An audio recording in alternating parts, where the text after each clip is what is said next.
নমস্কার বন্ধুরা, আজকে তোমাদের সাথে আমি তরকারি না একটা টিফিন রেসিপি শেয়ার করব। তাহলে আজকে টিফিন রেসিপিটা দেখে নেওয়া যাক। এর জন্য আমি প্রথমে এক বাটি আটা নিয়েছি, গমের আটা, যে আটা আমরা রুটি খাই সেই আটাই। আর নিয়ে নিলাম 2 চামচ সুজি, আর এতে দিয়ে দিলাম একটা সেদ্ধ করা আলু, অল্প একটু টমেটো কুচি কেউ না চাইলে তাহলে দেবে না।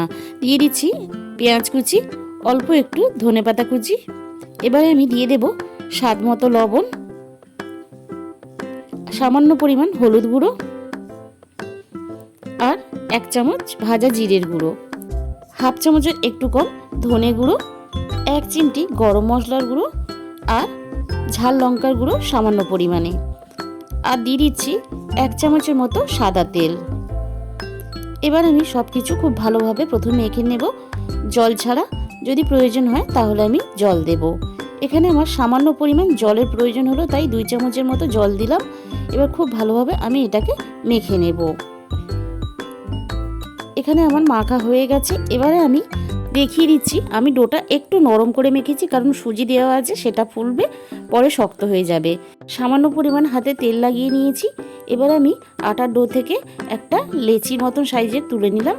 এবার হাত দিয়ে এইভাবে চেপে চেপে আমি একটা ছোট লুচি সাইজের তৈরি করে নেব। তোমরা এটা চাইলে বেলেও নিতে পারো। এবারে এদিকে তেল গরম বসিয়ে দিয়েছি, আমি একটা একটা করে তেলের মধ্যে ছেড়ে দিলাম। এখানে গ্যাসের আঁচটা কিন্তু খুব বেশি জোরে দিলে হবে না, খুব বেশি তেল গরম হয়ে গেলে তাহলে ভেতরটা কাঁচা থেকে যাবে আর উপরটা ভাজা হয়ে যাবে। এইভাবে আমি উপর থেকে একটু তেল ছিটিয়ে দিয়ে একটা সাইড খুব ভালোভাবে হয়ে যাওয়ার পরে আরেকটা সাইড উল্টে দেব। এইভাবে আমি দুটো সাইড নাড়াচাড়া করে উল্টে পাল্টে ভেজে নেব। এখানে আমার ভাজা হয়ে গেছে। এবার আমি তুলে নেব। সবকটাই আমি এইভাবে ভেজে নিয়ে তুলে নিলাম। এবারে একটা প্লেটের মধ্যে পরিবেশন করে তোমাদের দেখিয়ে দিচ্ছি। আমার সবকটাই এখানে খুব ভালো করে ভাজা হয়ে গেছে। এবারে আমি একটা তোমাদের ভিতরটা ছিঁড়ে দেখিয়ে দিচ্ছি।